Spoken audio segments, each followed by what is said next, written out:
Essentially it's a plain ebony board. I use the StewMac fretboarding jig. I built a jig outside that has the notches. Essentially you double stick tape this on and you go at it. Biggest thing would be to square up on the 0 fret. Make sure you've got a straight and narrow, and make sure you run on the 0. You got a straight edge here and you've got the 0 fret set up correctly, and that jig works great. We've got another template here for the actual fretboard itself. Once I run it through the slotting jig, taper it, and then I'll sand it after that. Frets, I'm not sure what I'll do. Usually I put jumbos on, and then inlays, I might try something different. Alright, so here's my fretboard slotting jig. Essentially it's the StewMac blade on my table saw with the pin that is needed right there. And essentially what you do is you just use the pin here, back and forth, move it over, back and forth, and you keep doing that throughout the whole fretboard. I like this jig, it's nice and safe. You know, I use it with 2 hands, 1 hand here, 1 hand here, and just go back and forth across the fretboard. The blade only sticks up that much as I'm going through it, so really it's a nice nice jig. You know, made it out of oak and some plywood. Really is good. Alright, so here's the fretboard all done. Slotted it nice and quick, took about 20 seconds. I slot just a bit above halfway, and really it's a kind of a tester go scenario here. You know, that first one here I did a little bit too much, and then I leveled it off by the second one. Alright, so I'm getting ready to do the block inlays here, and essentially I chose to go with some abalone inlay shell block pieces, and essentially this is a lot easier than you think. You know, again you draw the center line and then you line up each piece, and what I did is I've got a set of digital calipers, and what I did is I sized each piece, draw a center line on each piece, get it set on the center line, and I eyeball essentially between the frets, just outline it, and you just keep going. It's really kind of easy once you get going, and I've got the special fret StewMac jig for a Dremel that really makes this a breeze. And when I inlay it, you know, you grind up some of the black powder here, so that way if you go over a little bit, you don't see it too bad. It's actually pretty cool once you get going. I'll take some pictures here as I move through. So I've got the fretboard laid out from the first to last fret. Since I've got 24 frets here, I've got to do 1 extra fret that I'll make with some custom shell that I've got. Essentially I've got the StewMac Dremel attachment here, and what's really nice here is you can set this to the specific height that you want. I'll just adjust this to get it to the height of one of the pieces, and then I'll go from there. It's really pretty simple.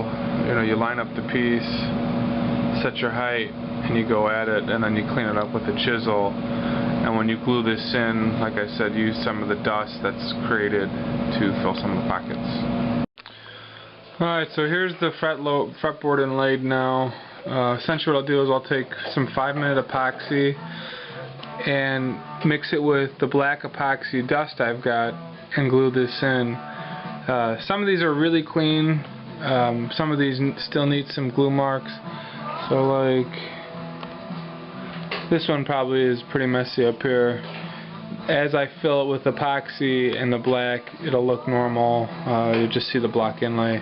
Same with this one. This one's got a little bit too much on the top. So it's just 5-minute epoxy and some of the black sawdust. Then you just push each one of these in, and it'll sit.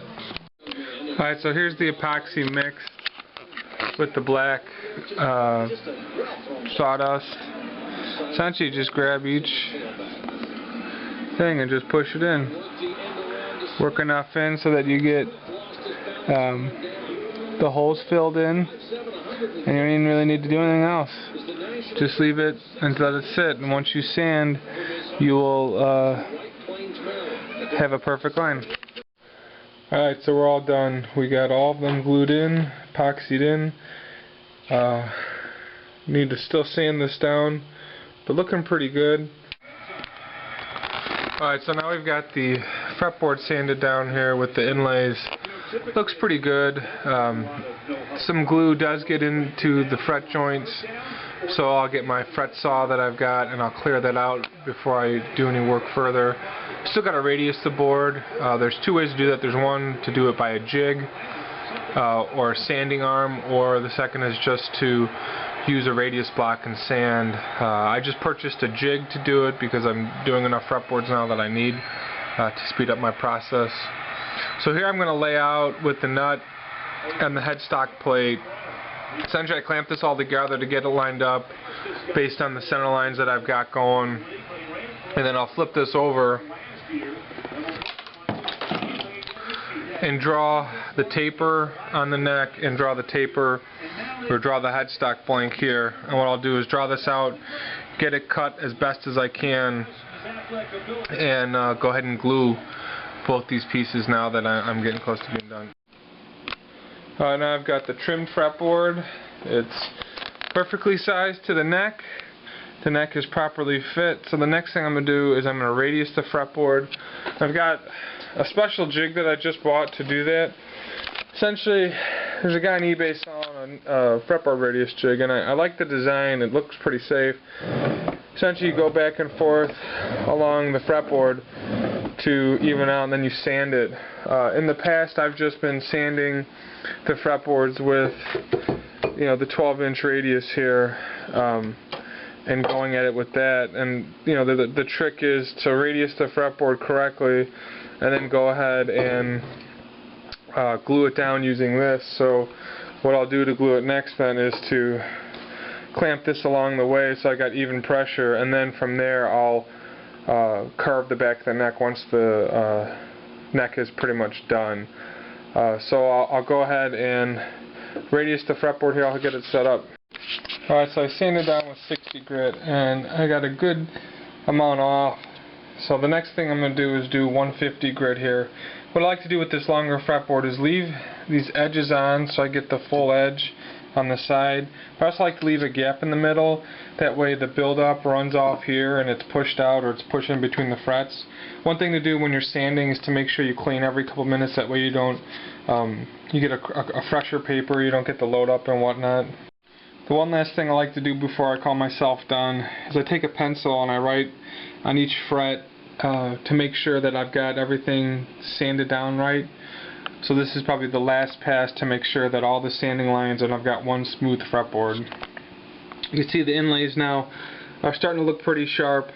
Really know once you start sanding down into them, you get the epoxy to blend in pretty good, so there's really no mess. Only one of the inlays is off just a set by a smudge.